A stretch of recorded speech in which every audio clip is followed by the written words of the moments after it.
Good morning, students. We have learned already about the author Alphonse Daudet. हम सभी लोगों ने अल्फांस डाउडेट के बारे में जान लिया था। अब हम सभी लोग जानेंगे हु इज़ हु। इस स्टोरी में कौन क्या है, हु इज़ हु, कौन कौन है इस स्टोरी में, इसे हम जानेंगे।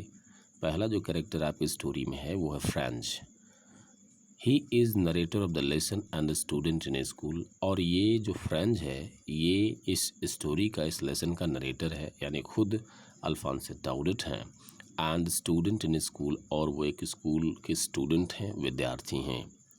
एम हैमल जो हैं वो he is a teacher of the French language. वो फ्रेंच लैंग्वेज, फ्रेंच भाषा के, फ्रांसीसी भाषा के एक शिक्षक हैं।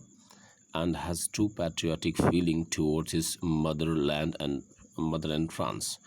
और उनकी सच में एक देशभक्ति की भावना है अपने मदरलैंड फ्रांस के प्रति, अर्थात मातृभूमि फ्रांस के प्रति उनकी सच्ची देशभक्ति की भावना वो रखते हैं। विलेज पीपुल, यहाँ पर विलेज पीपुल भी एक कैरेक्टर्स में आएंगे, काफ़ी विलेज पीपुल हैं। They are the people from a nearby village, ये सभी लोग पास के गांव के हैं। Who are sitting quietly on the back benches like student to hear M Hamel.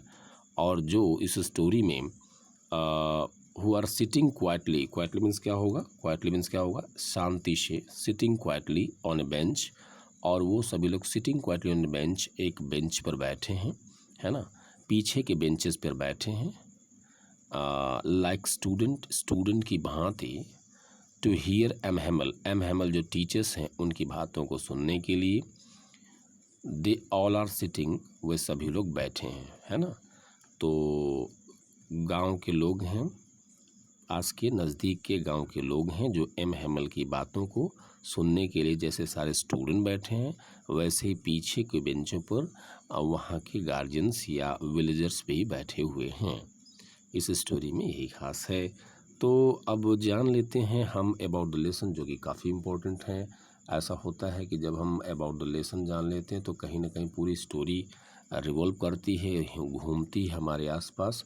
और कोई भी क्वेश्चंस एग्ज़ाम में आता है तो हम उसे आसानी से लिख लेते हैं, क्योंकि सारी स्टोरी का जो जिस्ट है, जो सार है, वो हमारे अबाउट द लेसन में हमें मिल जाता है। तो देख लेते हैं about the lesson. The last lesson is an inspiring and exciting story। जो आपका लास्ट लेसन वो है, वो एक इंस्पायरिंग और एक्साइटिंग स्टोरी है, प्रेरित करने वाली और आपको उत्तेजित करने वाली, प्रेरणाप्रद एक कहानी है। फुल ऑफ पैट्रियाटिक फर्वर, और ये जो है पैट्रियाटिक फर्वर से या पैट्रियाटिक फीलिंग से काफ़ी भरी हुई है। The narrator of the story is a student of M Hamel. जो इस स्टोरी का नरेटर है, जो वक्ता है, जो कहता है, इस स्टोरी को जो बताता है, वो एम हैमल का एक स्टूडेंट है। Who teaches French, M Hamel जो कि फ्रेंच पढ़ाते हैं, फ्रांसीसी भाषा पढ़ाते हैं कि स्कूल में। In the territory of Alsace Lorraine which has been occupied by the Prussian forces. और एम हैमल स्कूल में फ्रांसीसी लैंग्वेज पढ़ाते हैं in the territory of Alsace Lorraine. और एक क्षेत्र कौन सा है, टेरिटरी है मतलब एरिया है, टेरिटरी है अलांसे लोराइने। ये this is the name of the place, Alsace Lorraine, आप याद रखेंगे, है ना। वैसे पूरा इसका नाम एक तरह से अलांसे लोराइने एक जगह दिया हुआ था, यस, हाँ यहीं पे अलांसे लोराइने है। Which has been occupied by the Prussian forces, जिस पर प्रशिया के फोर्सेस के द्वारा एकाधिकार कर लिया गया, मतलब उनको आधिपत्य स्थापित कर लिया गया प्रशियन फोर्सेस के द्वारा। उस स्कूल में पढ़ाते थे। In the story the teacher gives the lesson, और इस स्टोरी में टीचर्स ने हमें एक लेसन दिया है, एक सबक सिखाया, एक पाठ सिखाया है, एक बात बताई है, एक मैसेज दिया है। That let our object be our country, कि हमारा जो ऑब्जेक्ट है, जो हमारा मूल है, वो हमारा कंट्री होना चाहिए।